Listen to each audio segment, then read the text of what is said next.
इस देश का प्रधानमंत्री कायर है, लेकिन उससे ज्यादा वो निर्लज्ज है और बेहद सांप्रदायिक है। इस बात की पुष्टि खुद नरेंद्र मोदी ने आज अपनी चुनावी सभा जो राजस्थान में थी उस दौरान दे दी।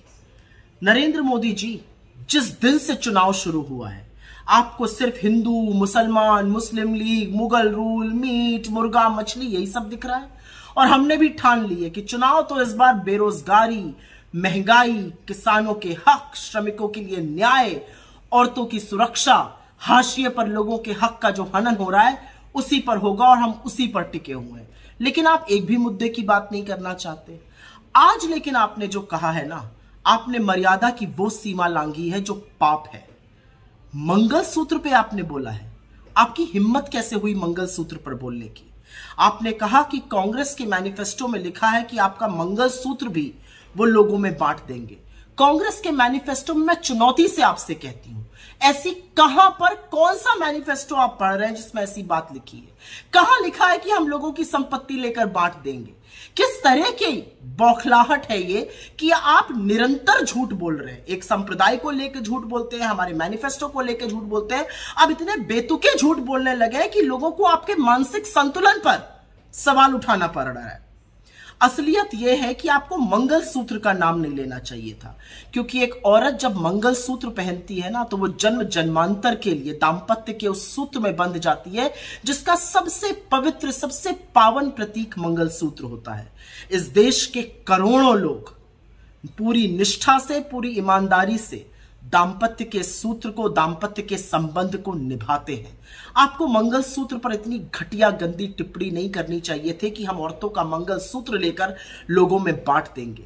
यह सिर्फ एक जेवर, एक गहना नहीं होता है, यह दाम्पत्य का वो प्रतीक है जो औरत धारण करती है और पूरी निष्ठा से उस धर्म को निभाती है। आप भले इसको ना समझिए, लेकिन इस देश के करोड़ों महिलाओं का, करोड़ों विहताओं का आपने आज घोर अपमान किया है और आपको माफी मांगनी चाहिए। अपने 10 साल के शासन काल में आपने किसानों का, श्रमिकों का, युवाओं के खिलाफ, महिलाओं के खिलाफ, हाशिए पर रहे लोगों के खिलाफ जो षड्यंत्र किया है उसके अंत का वक्त आ गया और चुन चुनकर वोट के माध्यम से आपसे हिसाब लिया जाएगा। कांग्रेस के मैनिफेस्टो में बिल्कुल जातिगत जनगणना की बात है और हम डंके की चोट पर कहते हैं कि पिछड़े, दलितों, वंचितों, शोषितों, आदिवासियों के साथ साथ सामान्य वर्ग के, सामान्य कास्ट के, ठाकुर ब्राह्मण जैसी कास्ट के भी उन गरीब लोगों के साथ न्याय होना चाहिए जो समाज के हाशिए पर है। असल में तो लोगों की जेब पर डाका आपने डाला, लूटा खसोटा आपने, लोगों से जबरन वसूली करके अपने मित्रों की जेबें, उनकी तिजोरियां आपने भरी और अब आप निहायत ही घटिया बात करने पर उतारू हो गए। अरे थोड़ा तो बोलने से पहले सोचा करिए कि आप इस देश के प्रधानमंत्री। आज पूरा देश स्तब्ध है कि एक चुना हुआ प्रधानमंत्री ये कह कैसे सकता है, लेकिन इसी देश ने चुना भी तो आप ही को है। खैर, अब समझ में आ गया है, बस थोड़े ही दिनों की बात है। लेकिन जाते जाते ऐसी बात मत कीजिए कि पूरा देश पानी पी पी कर आपके शब्दों को, आपके बयानों को और आपकी घिनौनी गंदी सोच को कोसे। वही हो रहा है आज।